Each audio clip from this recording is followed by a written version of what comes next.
I mean, we'll have a little look at your condition first before your cause, if we may. What are you surprised by? Because what's the hardest bit to deal with? So the bit I notice most is the cold. Right. Like my feet, and the extremities, my feet and my hands now get very cold. Probably also the tiredness. If I'm normal sort of mingling around, I'll have to keep going and sitting down and not doing very much. Yeah. Hunger, not really a problem. Get a bit thirsty. But and mentally, I don't know, I mean, you'll be able to tell from this interview, I find I'm getting slightly more rambling as the days go on. Okay. Now,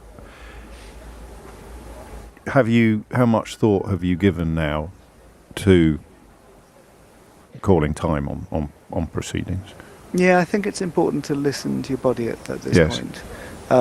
It felt like over the weekend it turned slightly. Okay. And got a bit harder. So my sister's a doctor, she comes up and checks, and her husband also. Right. So most of the signs are quite straightforward actually, but so we'll see if anything does happen. Okay, I just want to put people's minds at rest that you are very conscious of the... It's not to the bitter end. No.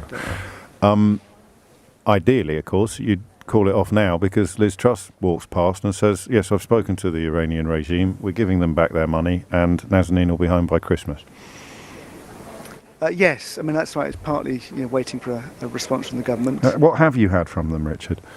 So a couple of weeks back, I met Liz Truss and had a not very successful meeting, and then nothing since.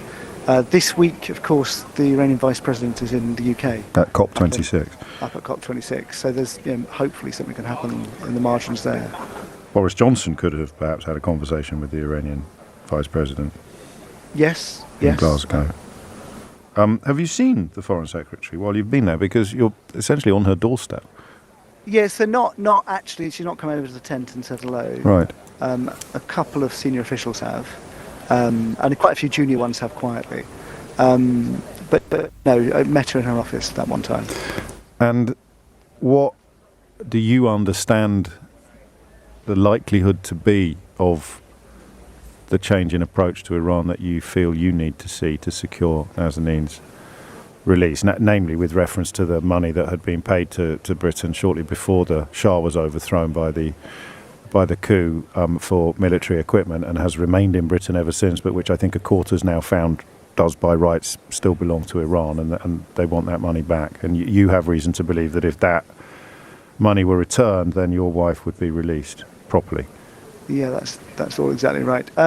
So I came out of the meeting with Liz Truss without much confidence that things were going to move. We'll see if this does make any difference. I think there's a lot of MPs, a lot of noise on social media, just recognising the situation that actually allowing your citizens to be held hostage over your unpaid debt is a pretty dark moral place to be. Maybe that will move the government. I'll just repeat that phrase. Allowing your citizens to be held hostage over an unpaid debt is a pretty dark place to be.